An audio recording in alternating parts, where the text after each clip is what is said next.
Hello guys, my name is Esmat here and welcome back to my YouTube channel, Cruising with Esmat. As you know, on this YouTube channel we talk about all there is to know about cruising as crew, all there is to know about the application process, about the recruitment process, all there is to know about what you may want to know when it comes to applying for a job to work on board a cruise ship.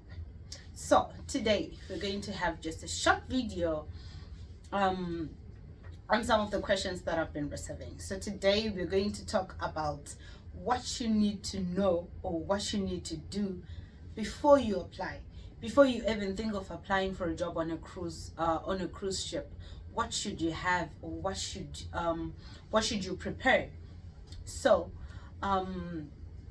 like I said, this video is going to be very short, so make sure to watch till the end, and also make sure to like, subscribe, and guys, share the video. Someone may be sitting home and thinking of what to do. Share the video to them. They may just apply and have an opportunity to to get some money whilst working on board a cruise ship. So today the first thing that we're going to talk about is age. So before you think of applying on board a cruise ship, you're going to be at least 18 years of age or 21. So this depends with the ship that you're working on, that you want to apply to work on, as well as the country that you're coming from. But the minimum age is either 18 or 21, depending on the country and depending on the cruise ship that you'd like to apply to. And remember guys, also on some cruise ships they consider your experience, your working experience. So if you're 18, I don't know, will you have worked somewhere to have some working experience? So yeah, that's basically it when it comes to the minimum age that you're supposed to be before you think of applying on board a cruise ship.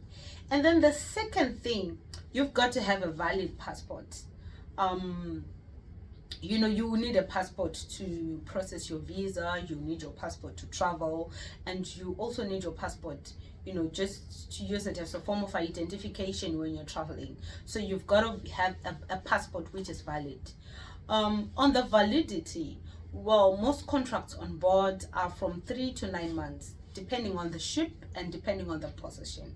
So you've got to have a passport which is valid for at least the duration of your contract. And remember guys, the onboarding process or the application process can take months. So I would advise that at least your passport be maybe at least should have at least two years to one and a half to 2 years before it expires.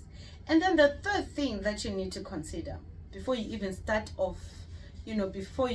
the whole process of applying to work on board a cruise line is you've got to have a clean police record.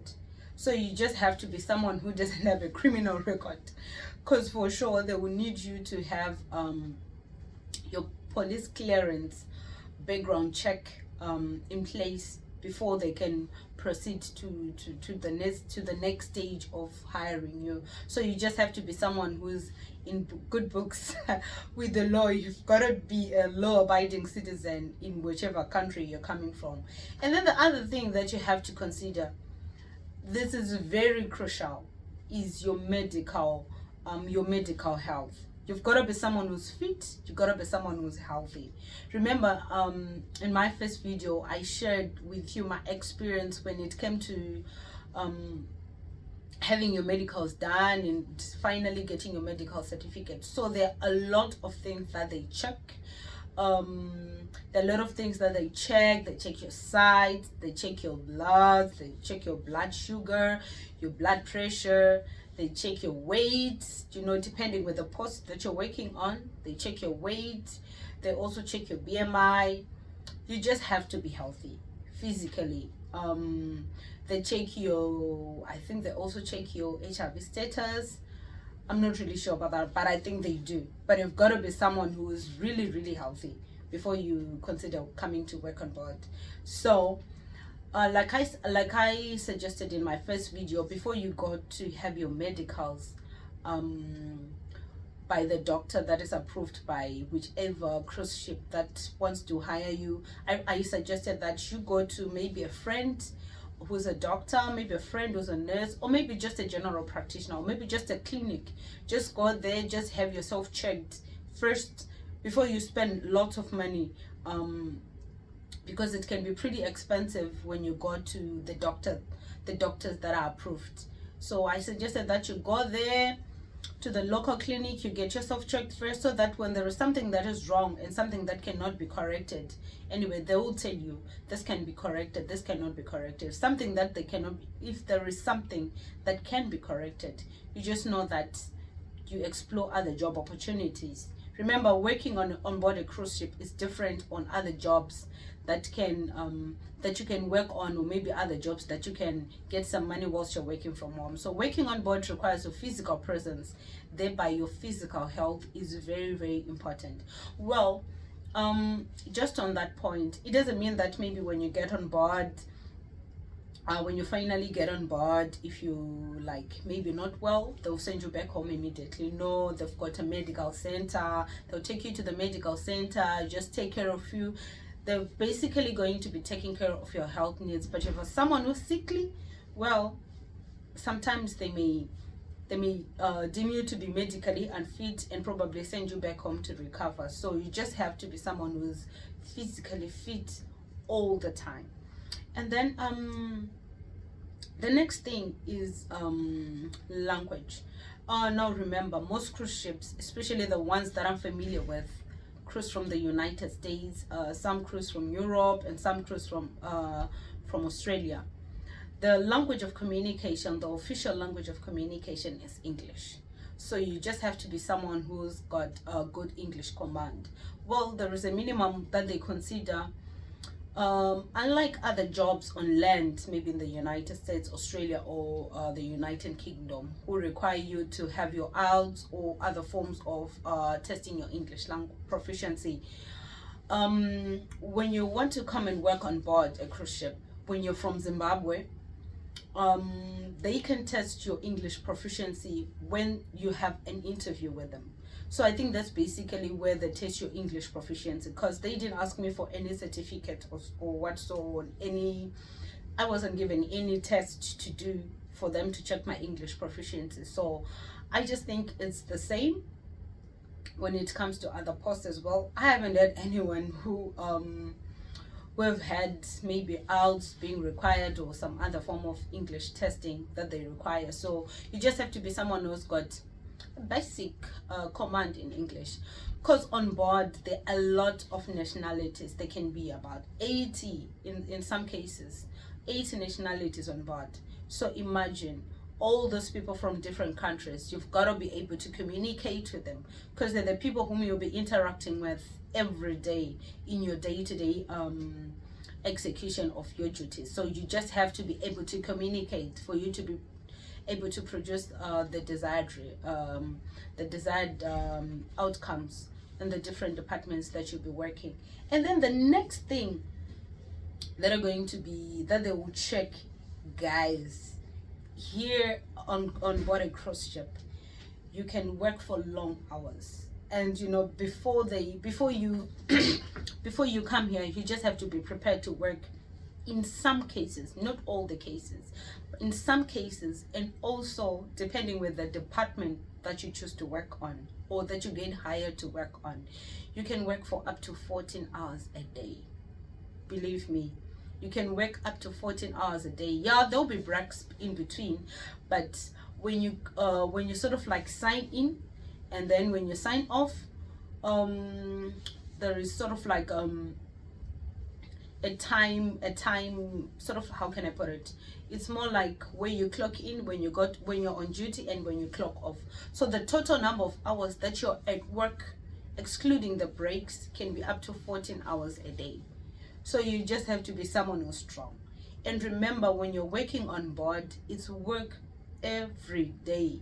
So you just have to be prepared for that. It's unlike when you're working on land, where you can have some time off, or where you can work up to 10 hours or 8 in most cases. Here on board, especially this festive season, or especially in some seasons when it gets really busy. It's always busy irrespective of the season anyway. So you just have to be someone who can work up to 14 hours a day, 7 days a week. There is no off day. In some departments they get maybe afternoon off. Maybe you come on a shift in the morning and then maybe you're supposed to come back in the afternoon, you don't, and then you go back at work in the evening. Those are the kind of maybe some time off that you can get when you're working on board. So you gotta be prepared to work for very long hours. And then the next thing that I'm going to be talking about is the money. Guys, when you get your contract, make sure you read and understand it, because you don't want to come here assuming that you'll be earning a certain amount, and then when you come here you find that you are earning another amount. So just make sure you go through your contract. So it's not really the money, just make sure you go through your contract. Know what your contract says, know the terms and conditions of your contract, so that when you come on board you're fully aware of what you're supposed to do and what you're not supposed to do. Yeah, of course there'll be trainings here and there, there'll be trainings to guide you on more like refresher courses, but you just have to know the do's, the major do's and don'ts, especially some which are obviously clearly stated in your contract. So guys, the contracts can be long, maybe sometimes 8-11 pages. I would suggest that take some time, study, go through your contract. You must know the clauses. You must know that if you get sick for a certain period of time, how much will you be paid? It depends also with the departments. Am I working for a non-tipping department, or I'm working for a tipping department? Will I be getting tips, or I will not be getting tips? So you just have to be someone who's fully aware of all that, so that when you come here, maybe your contract says you're earning $1,000, and maybe you assume when you get on board you can simply switch positions, or you can simply switch maybe get a promotion. Sometimes it doesn't work like that. What is on your contract is what you're going to be getting when you come on board, and the pay structure. Sometimes, well, on most ships it's a fortnight, so you get paid every 2 weeks. So when you combine your salary every 2 weeks, it will be up to the amount that they have stated on your contract, unless maybe you get a promotion, or depending with the position, maybe you get some tips, or maybe you're promoted early in your contract. So that is basically it for today. Make sure to stay tuned to this channel. Make sure to subscribe, and make sure to click on the notifications, such that when I share another video, you get to know, and you also get to share the video with your loved ones.